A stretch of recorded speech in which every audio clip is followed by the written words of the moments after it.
আমি ছিলাম বাগদাদের এক সম্ভ্রান্ত ঘরের আদরের সন্তান। বলতে শুরু করলেন শাহিন রেজা। মাতা পিতার তৃতীয় সন্তান ছিলাম আমি। পড়তাম বাগদাদের কেন্দ্রীয় সরকারি স্কুলে। ছাত্র হিসেবে খারাপ ছিলাম না। আমি ছিলাম ক্লাসের সেকেন্ড বয়। ফার্স্ট স্টুডেন্ট ছিল রাবেয়া নাম্নী এক সুন্দরী বালিকা। ক্লাসের প্রথম দিকের ছাত্রছাত্রী হওয়ায় পড়াশোনা নিয়ে আমাদের মধ্যে তুমুল প্রতিদ্বন্দ্বী হতো, কিন্তু রাবেয়ার স্থান কখনো আমি দখল করতে পারতাম না। এজন্য ওর প্রতি আমার ছিল প্রচণ্ড রাগ। ওকে একদম চোখেই দেখতে পারতাম না আমি। কিন্তু আশ্চর্যের ব্যাপার হলো, আমি তাকে হিংসা করলেও সে সবসময় আমার সাথে হাসি মুখে কথা বলতো এবং সুন্দর আচরণ করে আমার রাগ দূর করতে চেষ্টা করত। রাবেয়ার মার্জিত আচরণ এবং অমায়িক ব্যবহারে ধীরে ধীরে তার প্রতি আমার হিংসার পরিবর্তে ভালোবাসার মুকুল ফুটতে শুরু করলো। একসময় আমি হয়ে গেলাম তার জন্য পাগল দিওয়ানা। তাকে ছাড়া যেন আর একটা মুহূর্ত কাটতে চায় না। আমার হৃদয়ের রানীর আসনে স্থায়ী আসন করে নিল সে। তাকে ছাড়া পৃথিবীর সকল কিছু তুচ্ছ মনে হতো আমার। আমাদের এই সম্পর্কের কথা একসময় আমাদের অভিভাবকগণ জানতে পারলেন। তারা এ কথা শুনে ক্ষেপে আগুন, কারণ দু ফ্যামিলির মধ্যে ছিল পুরনো শত্রুতা। তারা কিছুতেই আমাদের এই সম্পর্ক মেনে নিচ্ছিলেন না। এদিকে আমাদের স্কুল লাইফ শেষ হয়ে কলেজে পড়ার পালা। এবারও দুজনে ভর্তি হলাম একই কলেজে। কলেজ জীবনের 2 বছরের মাথায় আমরা গোপনে বিবাহ বন্ধনে আবদ্ধ হলাম। একদিন রাবেয়াকে নিয়ে উঠলাম বাড়িতে। জানতে পেরে আমার পিতা ঘর থেকে বের করে দিল আমাদেরকে। রাবেয়াকে নিয়ে চলে গেলাম পুরনো বাড়ি এলাকায়। সেখানে আমার এক দূর সম্পর্কের আত্মীয়ের বাড়িতে উঠলাম। সেই বাড়িতে থাকতে চাকরি নিলাম এক তেল কোম্পানিতে। চাকরি নেবার পর ঘর ভাড়া করলাম। মাসিক 5,000 দিনার বেতনে আমাদের 2 সদস্যের সংসার ভালোভাবেই কাটতেছিল। অত্যন্ত সুখ আনন্দে ভরেছিল আমাদের জীবন। রাবেয়ার মতো গুণবতী এবং হাসি খুশি মিশুক স্ত্রী পেয়ে আমি হয়েছিলাম ধন্য। বছরের মাথায় আমার সুখের সংসারে আগমন করল আরেক সুখ। জন্ম নিল ফুটফুটে একটি কন্যা সন্তান। নাম রাখলাম সারজা। এতটুকু বলে থেমে গেলেন শাহিন। ইগল বলল, থামলেন কেন সারজার পিতা? আমি তো ধৈর্য সহকারে আপনার কথাগুলো শুনছি।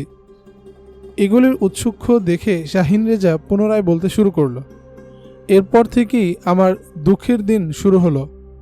উপসাগরীয় যুদ্ধে আমেরিকান জোট বাহিনীর নির্দয় বোমার আঘাতে কেড়ে নিল আমার স্ত্রী রাবেয়ার জীবন। আমি হয়ে গেলাম একা নিঃসঙ্গ। অল্পের জন্য রক্ষা পেল সারজা। ওর বয়স তখন সবেমাত্র 6 মাস। স্ত্রীর মৃত্যুতে আমি পাগলের মতো হয়ে গেলাম। যার জন্য ঘর ছাড়লাম, মাতা পিতা ছাড়লাম, সে আমাকে ছেড়ে চলে গেল। চিরজনমের মতো চলে গেল। আমাকে দুঃখ সাগরে ভাসিয়ে চলে গেল। বলতে বলতে বাষ্পচ্ছন্ন হয়ে গেল তার কণ্ঠ। খানিক থেমে পুনরায় বলতে শুরু করলেন তিনি। একদিকে স্ত্রী হারাবার বেদনা, সেই সাথে 6 মাসের শিশু কন্যার লালন পালন এবং দেখাশোনা করতে গিয়ে রীতিমতো চাকরিতে যোগদান করতে পারতাম না। অনিয়মিত অফিস করায় কর্তৃপক্ষ চটে যেতে লাগলো। এরই মধ্যে মেয়ের অসুস্থতার দরুন 5 দিন অফিস কামাই দিয়ে 6ষ্ঠ দিন অফিসে গেলে কোম্পানির প্রধান নির্বাহী খুব করে বকা দিল আমাকে। তার মন্দ শুনে রাগে ক্ষোভে তৎক্ষণাৎ চাকরি থেকে ইস্তফা দিয়ে বাড়িতে চলে গেলাম। বাড়িতে এসে অন্য কোনো কাজ খোঁজার আর কোনো চেষ্টা করলাম না। এদিকে দিন যতই যাচ্ছে ততই আমার দুঃখ দুশ্চিন্তা বৃদ্ধি পেতে লাগলো। সংসারে অভাব অনটন দেখা দিল। এমন দুর্দিনেও কেউ সান্ত্বনা দেওয়ার মতো ছিল না আমার পাশে। বাহিরে বের হলে মেয়েকে ঘরে একা রেখেই বের হতে হতো। এমত অবস্থায় দুঃখ দুর্দশা এবং স্ত্রীর স্মৃতি ভুলে থাকার জন্য আমি নেশাদ্রব্য সেবনে অভ্যস্ত হয়ে পড়ি। একদিন এক রেস্টুরেন্টে পরিচয় হলো এক মাফিয়া গডফাদারদের সাথে। সে আমাকে জিজ্ঞেস করলো, নেশা করছো কেন? আমি বললাম, সব ভুলে যাওয়ার জন্য। সে জিজ্ঞেস করলো, কি ভুলার জন্য? আমি বললাম, স্ত্রীর শোক, সংসারের অভাব। এ কথা শুনে সে আমার আরও ঘনিষ্ঠ হয়ে বসল। আমার সার্বিক অবস্থার খোঁজ নিল খুঁটিয়ে খুঁটিয়ে। অতঃপর 5,000 দিনারে একটা বান্ডেল আমার হাতে ধরিয়ে দিয়ে বলল, এ দিয়ে কন্যার জন্য দুধ কিনবে এবং অন্যান্য প্রয়োজন সেরে নেবে। একটি ঠিকানা দিয়ে বলল, যখন যা প্রয়োজন হয় আমার এই ঠিকানায় এলেই পেয়ে যাবে। তোমার নাবালক সন্তানের যাতে কোনো কষ্ট না হয় সেজন্য আমি সর্বাত্মক সহযোগিতা দিয়ে যাব। তোমার কোনো চিন্তা করার প্রয়োজন নেই। এভাবে আমার অসহায়ত্বের সুযোগ নিয়ে সে এক প্রকার কিনে ফেললো আমাকে। আমি তো দিনার পেয়ে খুশিতে আটখানা। সঙ্গে সঙ্গে 2000 দিনারে কিনলাম শিশু খাদ্য, 1000 দিনারে করলাম আনুষঙ্গিক বাজার এবং বাকি 2000 দিনার দিয়ে কিনলাম শরাব। এর 4 দিন পর আমার শরাব শেষ হয়ে গেল। আমি শরাবের জন্য পাগল হয়ে উঠলাম। চলে গেলাম গডফাদারদের দেয়া ঠিকানায়। সেটা তার আস্তানা ছিল। সেখানে যাওয়ার পর সে আমাকে নিয়ে গেল তার আন্ডারগ্রাউন্ড রুমে। সে তো রুম নয়, যেন জান্নাতি আয়োজন। অত্যাধুনিক বিশাল সামগ্রীতে ঠাসা সে রুমের প্রধান প্রতিপাদ্য বিষয় হচ্ছে শরাব এবং নারী। বাগদাদের বড় বড় ব্যবসায়ী এবং অনেক সরকারি কর্মকর্তাদের আসা যাওয়া ছিল সে আন্ডারগ্রাউন্ড আস্তানায়। আমাকে সেখানে নিয়েই সর্বপ্রথম 1 বোতল শরাব দিল। এরপর দেওয়া হলো আঙ্গুর, আপেল ইত্যাদি বিভিন্ন রকমের ফল। আমি শুধু শরাব পান করলাম, ফলমূল কিছুই খেলাম না।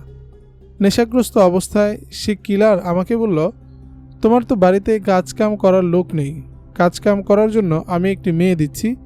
এ তোমার বাচ্চাকেও দেখাশোনা করবে এবং তোমার সেবা যত্নও করবে।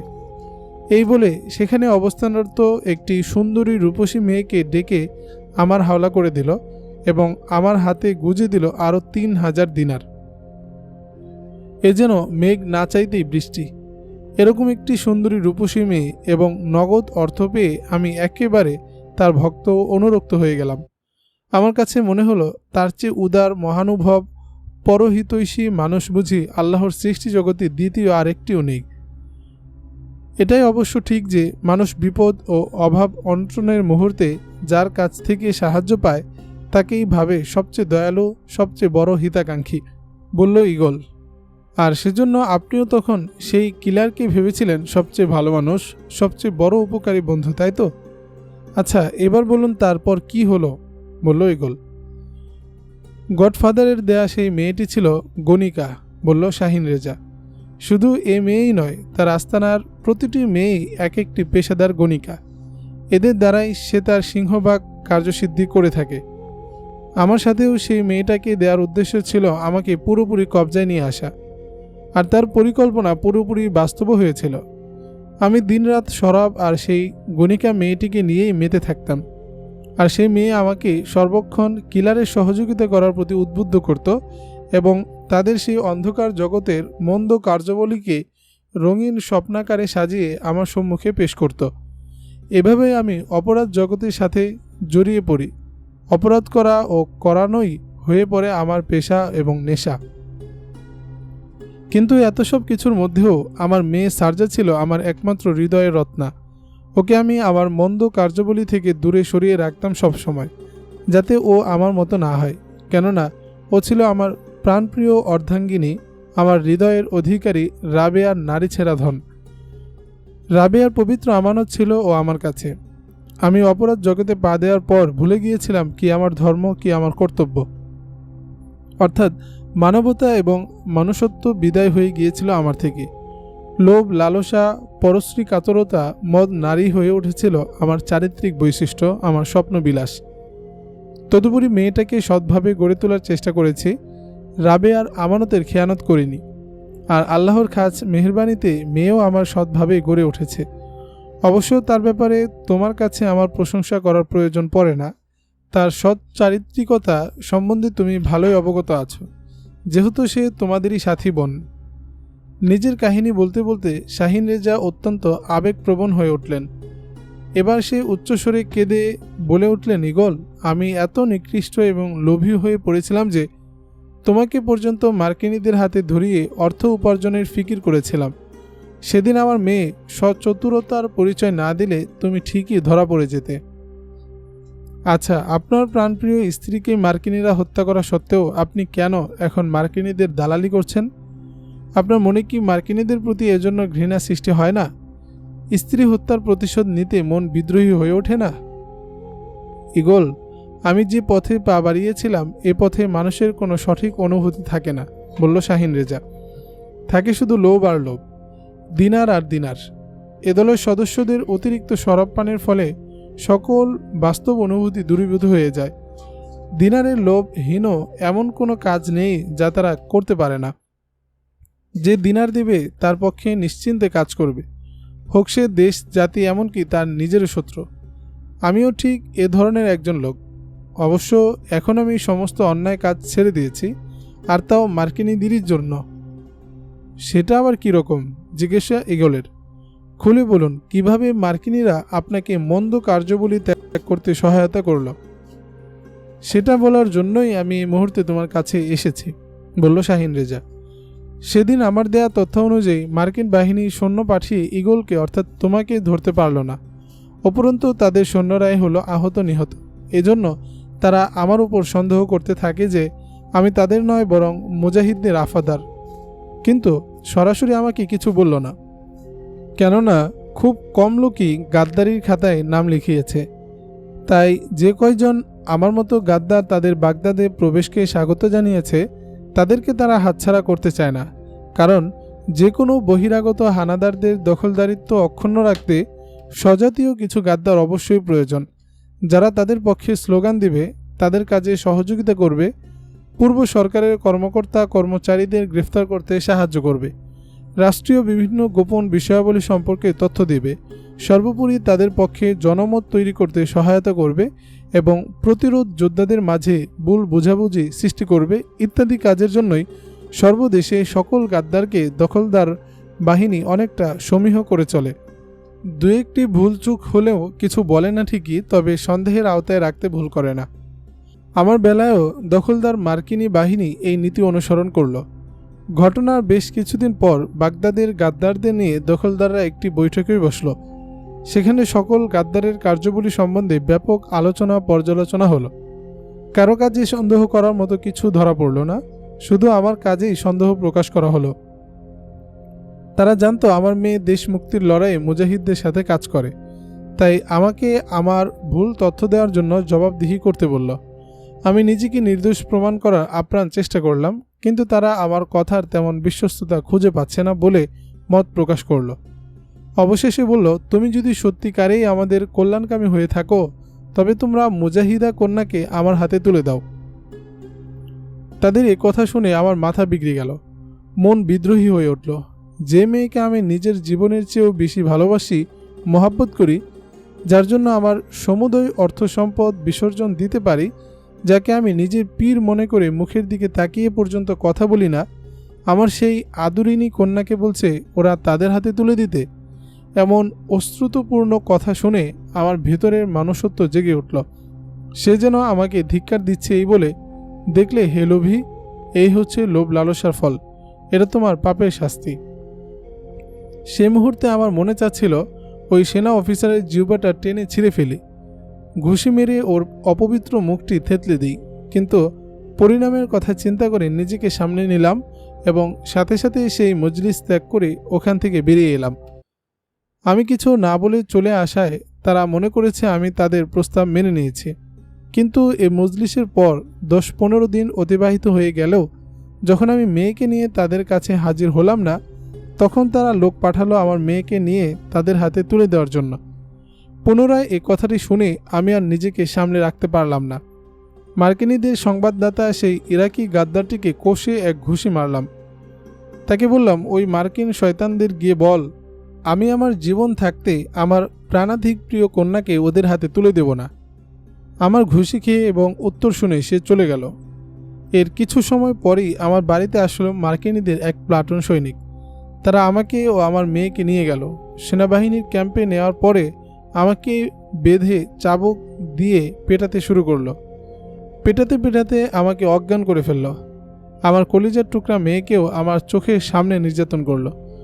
আমার কাছ থেকে তারা মুজাহিদদের সম্বন্ধে তথ্য উদ্ধারের জন্য ব্যাপক জিজ্ঞাসাবাদ করল। বিশেষত তোমার ব্যাপারেই বেশি জিজ্ঞাসাবাদ করেছিল। তোমার সম্বন্ধে তো আমার কিছুই জানা নেই, তাই আমার কিছু বলারও প্রশ্ন আসে না। কিন্তু আমার মেয়ে তোমার সম্বন্ধে সব কিছু জানা সত্ত্বেও সে মুখ খুলে কোনো কথাই বলেনি। এভাবে আমাদেরকে 5 দিন পর্যন্ত একাধারে জিজ্ঞাসাবাদ করতে থাকে, সেই সাথে নির্যাতনও চালাতে থাকে সমান গতিতে। কিন্তু তাতে কোনোই ফলদায়ী হচ্ছে না দেখে তারা আমাদের সাথে কোমল আচরণ করতে থাকে। হাত পায়ের বাঁধন খুলে দেয়, ভালো ভালো খাবার পরিবেশন করে, অতঃপর বলে, তোমরা যদি স্বেচ্ছায় আমাদের প্রশ্নের উত্তর না দাও, তোমাদেরকে আবু গারিব কারাগারে প্রেরণ করা হবে। সেখানে গেলে যত কঠিন মানুষই হোক আমাদের প্রশ্নের উত্তর না দিয়ে পারে না। সুতরাং ভালোই ভালোই এখানে বসে সব বলে দাও, সসম্মানে ছেড়ে দেব তোমাদের উভয়কে। আমি বললাম, আমাদের ভাবার জন্য কিছু সময় নিরিবিলি থাকতে দাও, তাহলে প্রশ্নের উত্তর পেলেও পেতে পারো। আমি একথা এজন্য বলেছিলাম যাতে ওদের ওই শয়তানি চেহারা দর্শন থেকে কিছু সময় হলেও রেহাই পেতে পারি, আর পালাবার কোনো পথ পেলে যাতে পালিয়ে যেতে পারি। আমার কথা মতো সকল সৈন্যরা সেখান থেকে চলে গেল। ওরা চলে গেলে আমি সারজাকে বললাম, মামুনি, তুমি যেভাবে পারো পালিয়ে যাও, আমাকে যদি ওরা মেরেও ফেলে ক্ষতি নেই। সারজা বলল, আব্বাজান, আমি এখান থেকে পালাতে চাইলেও পারবো না। ওদের টার্গেট যেহেতু আমি, তাই পালাতে গিয়ে ধরা পড়লে বরং কঠিন শাস্তি ভোগ করতে হবে। সেক্ষেত্রে আপনার পালানো সহজ ও নিরাপদ। আপনি পালিয়ে গিয়ে ইগল ভাইয়াকে কোনো মতে সংবাদ দিতে পারলে তিনি আমাকে উদ্ধার করার ব্যবস্থা করতে পারবেন। সারজার কথা আমার পুরোপুরি বুঝে আসছিল না, তারপরও আমি ওর কথাই মেনে নিলাম। বহু কষ্টে সেখান থেকে পালালাম। ওখান থেকে পালিয়ে ওর দেওয়ার ঠিকানা অনুযায়ী তোমাকে খুঁজে আজ এখানে এসে গেলাম। এখন তুমি আমার নয়নমণি মা সারজাকে উদ্ধার করার ব্যবস্থা করো ইগল। আমার দৃঢ় বিশ্বাস তাকে এখন আবু গারিব কারাগারে নেওয়া হয়েছে এবং সেখানে তার উপর অমানসিক নির্যাতন চালানো হচ্ছে, আর সে অপেক্ষা করছে যে এই বুঝি ইগল তাকে উদ্ধার করতে আসছে। বলতে বলতে জোরে কান্না জুড়ে দিল শাহিন রেজা। সব শুনে ইগল বলল, আমি বিশ্বাস করি আপনি যে কাহিনী বিবৃত করলেন তা সত্য, কিন্তু তদুপরি যদি আমি বলি যে এই কাহিনী বানোয়াট এবং আমাকে ধোঁকা দেওয়ার জন্য এই কাহিনী সাজানো হয়েছে, যেভাবে ইতিপূর্বে সারজাকে ধোঁকা দিয়ে আমার ঠিকানা নিয়ে আমাকে মার্কিনীদের হাতে ধরিয়ে দেওয়ার ব্যবস্থা করা হয়েছিল, তবে আপনি কি বলবেন? কিভাবে আমি আপনাকে বিশ্বাস করব? আপনার পূর্বের কার্যবলীর প্রতি তাকিয়ে নিজেই বলুন তো। আমার অবস্থা হয়েছে সেই মিথ্যুক রাখালের মতো, বলল শাহিন রেজা, যে বাঘ এসেছে বলে দুবার গ্রামবাসীকে ধোঁকা দিয়েছিল, কিন্তু তৃতীয়বার যখন সত্যিকার বাঘ এসেছিল এবং সে বাঘ এসেছে বলে চিৎকার করছিল, তখন গ্রামবাসী তার আর্তনাদে সাড়া দিল না। তারা ভাবল এবারও সে মিথ্যা বলছে, আর এই সুযোগে বাঘ সে রাখালের গরুও খেলো, তাকেও খেলো। ইগল, আমার কথা যদি তোমার বিশ্বাস না হয় তবে তুমি পরীক্ষা করে দেখতে পারো। আমার মেয়ের জীবন বাঁচাতে আমি যে কোনো কঠিন থেকে কঠিনতর পরীক্ষার সম্মুখীন হতে প্রস্তুত আছি। সে পরীক্ষা দিতে গিয়ে যদি জীবন দিতে হয়, বলল ইগল, তবুও কি রাজি আছেন সে পরীক্ষা দিতে? রাজি মানে 100 বার রাজি, বলল শাহিন রেজা। আমার মামুনের জন্য যদি আমার জীবনও কোরবান করতে হয় তাতেও আমি রাজি, 1000 বার রাজি। আচ্ছা, তবে আমি আপনার কথাকে বিশ্বাস করব এবং সারজাকে উদ্ধারের ব্যবস্থা করব ইনশাল্লাহ, বলল ইগল। আপনাকে আত্মঘাতী হামলা চালাতে হবে, পারবেন তো? কোথায় হামলা চালাতে হবে ইগল, জলদি বলো, বলল শাহিন রেজা। এ তো আমার সুনসিব যে সারা জীবন পাপের পথে থেকে এখন তওবা করার পর আমার মূল্যহীন জীবনটা আল্লাহর নামে উৎসর্গ করতে পারবো। মূল্যহীন নয়, তওবা করার পর আপনার জীবন হয়েছে মূল্যবান, বলল ইগল। তবে দিনের স্বার্থে আল্লাহর পথে জীবন কোরবান করতে পারাটা অবশ্যই সুনসিব, আর এটা মানুষের জন্য এক বিরাট সুবর্ণ সুযোগ যে আল্লাহর দেয়া জীবন, যা নির্দিষ্ট সময় মতো অবশ্যই মৃত্যু মুখে ডলে পড়বে, তা আল্লাহরই রাস্তায় উৎসর্গ করলে বিনিময় নিশ্চিত চির সুখের জান্নাত প্রাপ্তি। আপনিও আত্মঘাতী হামলা পরিচালনা করে নিশ্চিত জান্নাতের অধিকারী হতে যাচ্ছেন। অতএব আপনি নিয়তকে পরিশুদ্ধ করে নিন, কেননা পরিশুদ্ধ নিয়ত ব্যতীত কোনো আমলই আল্লাহর দরবারে গ্রহণযোগ্য নয়। এভাবে আত্মঘাতী হামলার পূর্ব প্রস্তুতির বিভিন্ন দিক সম্বন্ধে ইগল জ্ঞাত করল শাহিন রেজাকে। সেও সব শুনে মানসিকভাবে তৈরি হতে লাগল। শাহিন রেজা ইগলের কাছে এসেছিল সকালবেলা, তখন সকাল 7টা কি 8টা বাজে। বিকেল 3টার দিকে তাকে সাজিয়ে গুছিয়ে গাড়িতে বসালো ইগল। মাঝখানে 6-7 ঘন্টা সময় পেয়েছে সে আত্মঘাতী হামলা পরিচালনার জন্য রিয়াজত মুজাহাদা করার। এতেই তার মনে শাহাদাতের মৃত্যুর জন্য এমন শৌক পয়দা হয়েছে যে পারলে সে উড়ে চলে যায় লক্ষ্যস্থলে। টার্গেট তার তথাকথিত জাতিসংঘের বাগদাদ অফিস। ইরাক সহ সমগ্র মুসলিম দেশের বিরুদ্ধে এই ইহুদি খ্রিস্টানদের স্বার্থ সংরক্ষণকারী বিশ্ব সংস্থাটির একচোখা নীতির ফলে অন্যান্য ইরাকির মতো ইগলেরও চক্ষু শুলে পরিণত হয়েছিল এর বাগদাদ অফিসটি। তাই সে আজকেই চিন্তা করছিল সেটি ধ্বংস করার জন্য। এজন্য লোক নির্বাচনের ব্যাপারে চিন্তা করার সময়ই এসে পড়ল শাহিন রেজা। তার ভাগ্যই যে এই হামলাটি পরিচালনা লেখা ছিল তা কে জানত। বিকাল 4টার পর শাহিন রেজা পৌঁছালো বাগদাদের পূর্বাংশে অবস্থিত হোটেল ক্যানেলের সম্মুখে। এককালের এই হোটেল ক্যানেলই বর্তমানে ইরাকি জাতিসংঘের সদর দফতর হিসেবে ব্যবহৃত হচ্ছে। এই হোটেল ভবনে জাতিসংঘের অন্যান্য সংস্থার অফিসও রয়েছে। ইরাকে একসময় নিযুক্ত জাতিসংঘের অস্ত্র পরিদর্শকরা এই ভবন থেকেই ইরাকে মার্কিনীদের কথিত জীবাণু, রসায়ন ও পরমাণু অস্ত্র সন্ধানের কাজ চালাত। হোটেল থেকে কিছু দূরে গাড়ি থামালো শাহিন। গাড়ি থেকে নেমে চারপাশের সার্বিক অবস্থা পর্যবেক্ষণ করতে লাগল। সবকিছু দেখা শেষে একবার গাড়ির বোমাটিও নিরীক্ষণ করে নিল, আঘাতের সাথে সাথে বিস্ফোরিত হবে কিনা। এসব কাজ সারতে গিয়ে তার আরও কিছু সময় চলে গেল। অবশেষে গাড়ির ছিটে বসে ফুল স্পিডে গাড়ি চালিয়ে দিল হোটেলের ভবন লক্ষ্যে। ব্যস্ত কাম সারা। এক আঘাতেই প্রচণ্ড শব্দে বিস্ফোরিত হলো গাড়ির বোমাটি। ধ্বংস হয়ে গেল ভবনের সিংহভাগ, কেঁপে উঠল পুরো এলাকা। বোমাটি এত শক্তিশালী ছিল যে ভবনের আশপাশের এমনকি কয়েক কিলোমিটার দূরবর্তী বাড়িঘরের জানালার কাচও তাতে ভেঙে পড়ে।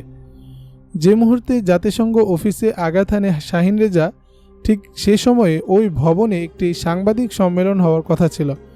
এজন্য অন্যান্য সময়ের চেয়ে ভবনে জনসমাগম ছিল বেশি। বিস্ফোরণে কমপক্ষে শতাধিক লোক হতাহত হয়। তাৎক্ষণিকভাবেই মারা যায় 26 জন। হতাহতের মধ্যে ইরাকি ও বিদেশি উভয় ধরনের লোক রয়েছে। হতাহত লোকদেরকে হেলিকপ্টার ও সেনাবাহিনীর ট্রাকে করে সরিয়ে নেওয়া হয়। এ সময় ভয়ের তোড়ে মার্কিন সৈন্যরা সাইরেন বাজাতে থাকে। বিস্ফোরণের ফলে আকাশ ধোঁয়ায় ছেয়ে যায়। মার্কিন সৈন্যরা আরও বিস্ফোরণের আশঙ্কায় ঘটনাস্থল থেকে সাংবাদিকদের সরিয়ে দেয়। জাতিসংঘের ইতিহাসে এ ধরনের হামলা এই প্রথম, যার প্রথম কৃতিত্ব ঈগলের, দ্বিতীয় কৃতিত্ব শাহিন রেজার। সফল এই হামলার মধ্যে দিয়ে শাহিন রেজা ঈগলের এই শর্ত পূরণ করল।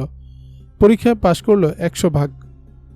ঈগল শাহিন রেজার গাড়ি বিস্ফোরণের পূর্ব মুহূর্ত পর্যন্ত তার সকল কর্মতৎপরতা কম্পিউটারের মাধ্যমে প্রত্যক্ষ করছিল, কারণ সে গাড়ির মধ্যে সেই যন্ত্রটি লুকিয়ে রেখেছিল যার মাধ্যমে কম্পিউটারে গাড়ির সমস্ত ঘটনাবলী প্রত্যক্ষ করা যায়।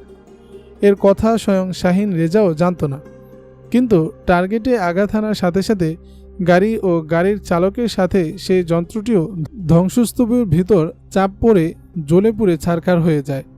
আর সেই সাথে ঈগলের কম্পিউটারেরও ঘটনাস্থলের ছবি আসা বন্ধ হয়ে যায়।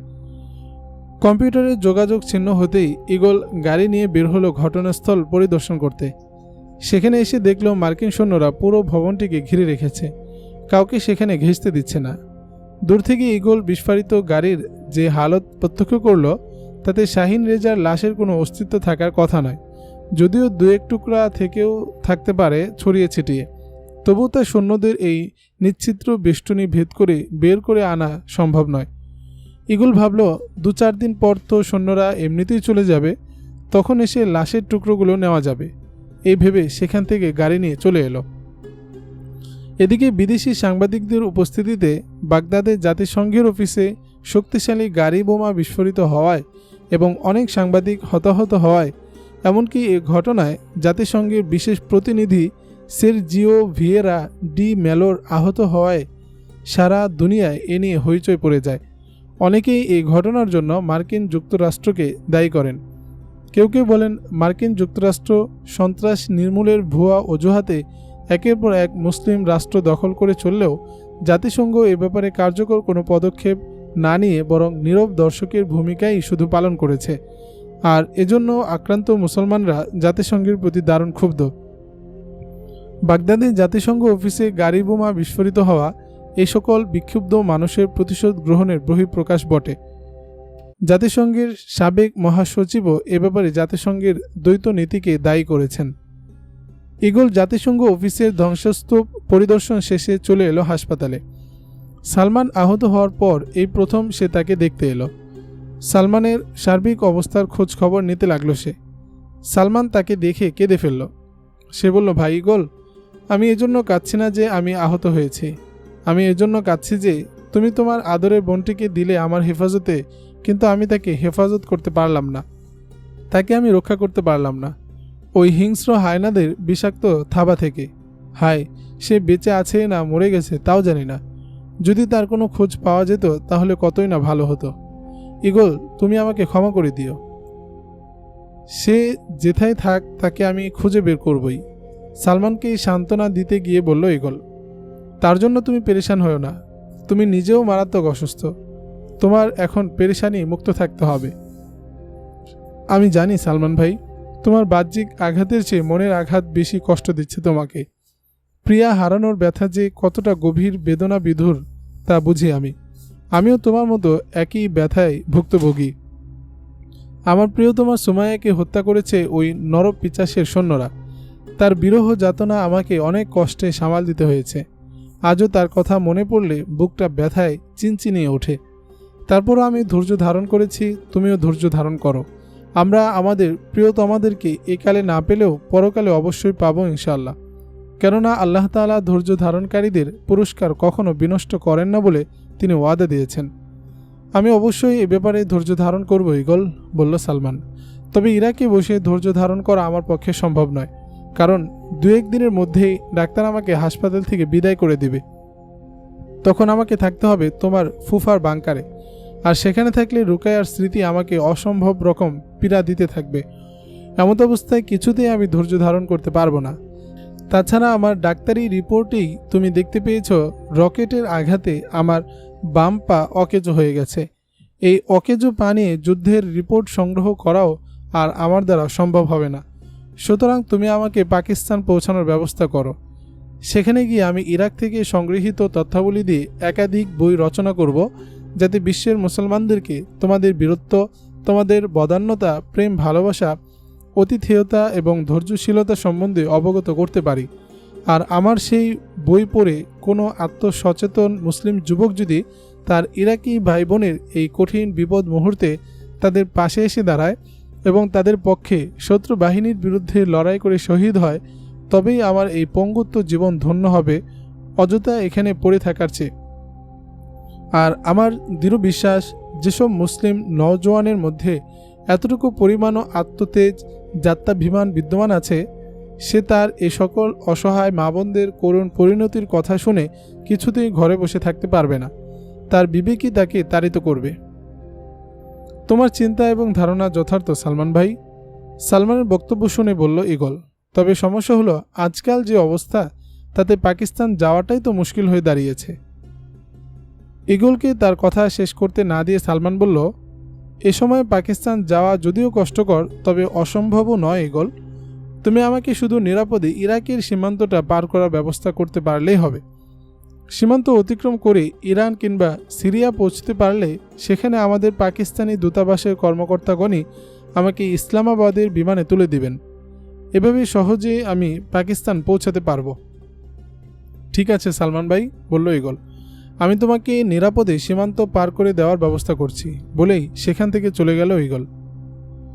পরের দিন অপরাহ্নে মেজর আসাদুল্লাহ সাহেবের নিকট থেকে বিদায় নিয়ে হাসপাতাল থেকে পাকিস্তানের উদ্দেশ্যে রওনা করল সালমান। মেজর সাহেবের থেকে বিদায় নেওয়ার সময় সেখানে এক হৃদয় বিদারক অবস্থার সৃষ্টি হলো। সালমানকে বিদায় দিতে গিয়ে অঝোর ধারায় কাঁদলেন মেজর সাহেব। পুত্রকন্যা হারানোর বেদনার পুরোভূত আশুরাজি বুঝি এই মুহূর্তে ঝাড়লেন তিনি। সালমানকে সেও বুকের সাথে আঁকড়ে রাখলেন অনেকক্ষণ। সেও আপন শ্বশুরের বুকে মুখ লুকিয়ে ডুকরে কাঁদল অনেকক্ষণ যাবৎ। অবশেষে ইগলের সান্ত্বনা বাণীতে তারা উভয়ে ধৈর্য ধারণ করলেন। অতপর শেষবারের মতো সালমান তার শ্বশুরকে সালাম করে গাড়িতে গিয়ে বসল। সন্ধ্যার পর সালমানকে নিয়ে ইরাক সীমান্ত পার হয়ে সিরিয়া পৌঁছল ইগল। ভালোই ভালোই তারা পাকিস্তানি দূতাবাসে গিয়ে পৌঁছল। পথে শুধু এক স্থানে সিরিয়ার সিকিউরিটি গার্ড তাদের পথ রোধ করেছিল। তাও সালমানের অবস্থা দেখে এবং তার ইন্টারন্যাশনাল জার্নালিজম পাসপোর্ট পরীক্ষা করে সাথে সাথে ছেড়ে দেয়। সালমানকে দূতাবাস কর্মকর্তাদের হাতে বুঝিয়ে দিয়ে ইগল সে সময়ই গাড়ি নিয়ে ইরাক চলে এলো। আবু গারিব কারাগার বাগদাদের উপকণ্ঠে এক বিস্তীর্ণ এলাকা জুড়ে যার অবস্থান। বর্বর মার্কিন বাহিনী কর্তৃক নিরপরাধ ইরাকি বন্দীদের উপর অমানবিক নির্যাতনের এক প্রত্যক্ষ সাক্ষী এই কারাগার। মার্কিনীরা কারাগারের বন্দীদের জন্য এক সাক্ষাৎ জাহান্নামে পরিণত করেছে এটিকে। প্রতিরক্ষার দিক দিয়েও এটি একটি সুরক্ষিত মজবুত কেল্লা যেন। কারাগারের সুপ্রশস্ত বাউন্ডারি দেয়ালের বহিরাংশে প্রায় 15 মিটার পরপর দুটি কাঁটাতারের বেড়া দিয়েছে তারা, যা পূর্বে ছিল না। প্রথম বেড়াটি অন্তত 25 ফুট উঁচু। এর মধ্যে প্রতি 2 ইঞ্চি অন্তর অন্তর কাঁটাতার সাঁটানো। সে তারগুলো ব্লেডের মতো ধারালো, যা বিষাক্ত এবং বিদ্যুৎসুক্ত। এই বেড়া যে কেউ স্পর্শ করলে সে আর জীবনে বেঁচে থাকতে পারবে না। বিদ্যুতের শক থেকে যদি সে বেঁচেও যায়, তাহলে বিষক্রিয়ায় আক্রান্ত হয়ে সে ধুকে ধুকে মৃত্যুর কোলে ঢলে পড়বে। এই বেড়ার 150 মিটার পরে এ ধরনের আরেকটি বেড়া। এটি 15 ফিট চওড়া এবং ঘন চিকন কাঁটাযুক্ত জালের মতো। দূর থেকে মনে হবে জালের স্তূপ, কিন্তু এগুলোতে রয়েছে বিদ্যুতের সংযোগ। এ ধরনের বেড়া দেওয়ার উদ্দেশ্য হলো কখনো যেন কোনো বন্দী পালাবার চেষ্টা করে সফল হতে না পারে, কিংবা বিক্ষুব্ধ ইরাকি গেরিলারা কখনো কারাগারের উপর চড়াও হয়ে বন্দীদের ছাড়িয়ে নিতে না পারে। সভ্যতার দাবিদার মার্কিনীদের অসভ্য আচরণের সুস্পষ্ট নিদর্শন লক্ষ্য করা যায় ইরাকের এই আবু গারিব কারাগারে এলে।